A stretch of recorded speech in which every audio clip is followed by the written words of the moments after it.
The one change that activates your maximum potential before 7 a.m. There is a specific point in the day when your potential is more accessible than at any other time. Not because you've slept well, not because you're more motivated, not because the world is still quiet, but because your mind hasn't been fully hijacked yet. Most people miss this moment, and when it passes, something closes.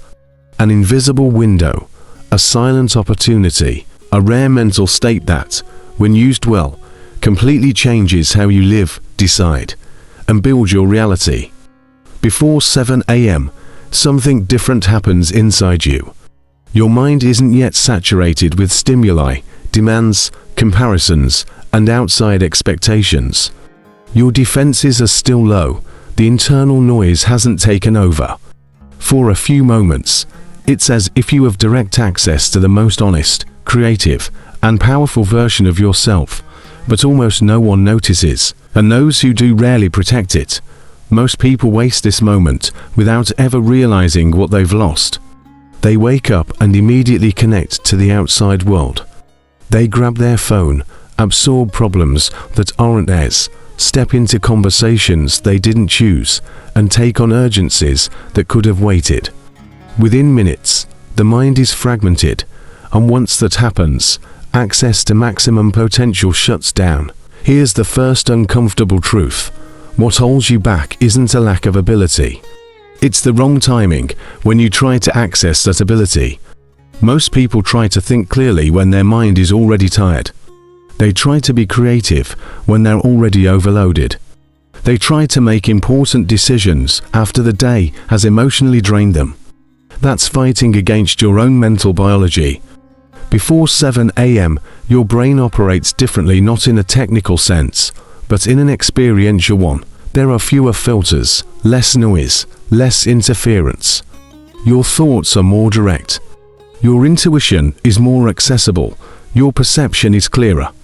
That's why so many ideas surface during this time. That's why so many answers appear in the morning silence. And that's why, historically, so many brilliant minds protected this period as something sacred. But pay attention. This isn't about waking up early just for the sake of it. It's not about toxic productivity. It's not about forcing yourself into a routine you hate. It's about one specific change. An internal change, a shift in priority, a redirection of attention. The one change that activates your maximum potential before 7 a.m. is simple to say, but hard to practice. Stop starting your day by being consumed, and start your day by consciously choosing the mental state you want to carry. When you start the day consuming, you give up control. When you start the day choosing, you take control. Most people begin the day asking, "What does the world want from me?" People who activate their potential begin by asking, "Who do I choose to be today?" That difference may seem subtle, but it changes everything. You might think this sounds abstract, but look at your own routine. Look at the first minutes of your day. Are they reactive or intentional? Do you wake up and immediately step into external stimulation? Or do you create a small internal space before engaging with the world? That small space is where your potential lives. Before 7 a.m., your mind hasn't been fully shaped by the environment yet. That means you can shape it first. You can set the tone, choose the lens, decide the pace. And when you do this consistently, something surprising happens. The day starts working for you instead of against you. Here's an important turning point. Most people think they need more discipline, more motivation, or more willpower. But what they really need is less interference at the beginning. The less external interference you allow before 7 a.m., the easier it becomes to act with clarity later. The problem isn't a lack of focus, it's an excess of early stimulation. When you start the day absorbing problems, comparisons, and urgencies, you begin already exhausted, not physically, but mentally. And a tired mind makes smaller decisions. A tired mind avoids risk. A tired mind repeats patterns. When you start the day protecting your internal state, you start whole. And whole people live very differently from fragmented ones. Now imagine this repeated every day. Imagine weeks starting this way. Imagine months. The change may not be immediate in the external world, but it's deep in the internal one. And the external world always follows the internal even if it takes time. Here's something almost no one talks about. Before 7 a.m., you don't need to do anything grand. You don't need to plan your entire life. You don't need to solve every problem. You just need not to lose yourself, not to fragment. Just to keep your mind clear for a few minutes. That is the true modern luxury. Clarity. People who access their maximum potential understand that clarity doesn't appear in the middle of chaos. It's created before chaos begins, and the time before 7 a.m. offers exactly that, a natural pause before the world rushes in. But pay attention. If you wake up before 7 and immediately surrender to the noise, nothing changes. The hour alone doesn't work miracles. What matters is what you do with it. Here's the practical shift. Before 7 a.m., don't consume. Don't consume news. Don't consume social media. Don't consume problems that don't yet require solutions. Use that time to align, to feel, to observe, to breathe, to decide how you want to move through the day. This alignment isn't emotional. It's strategic. When you define your internal state before the world defines it for you, you gain an invisible advantage. You react less, you lose yourself less, you waste less energy. You may be realizing now why so many people feel exhausted even after sleeping. It's not the body that's tired. It's the mind that starts the day in debt.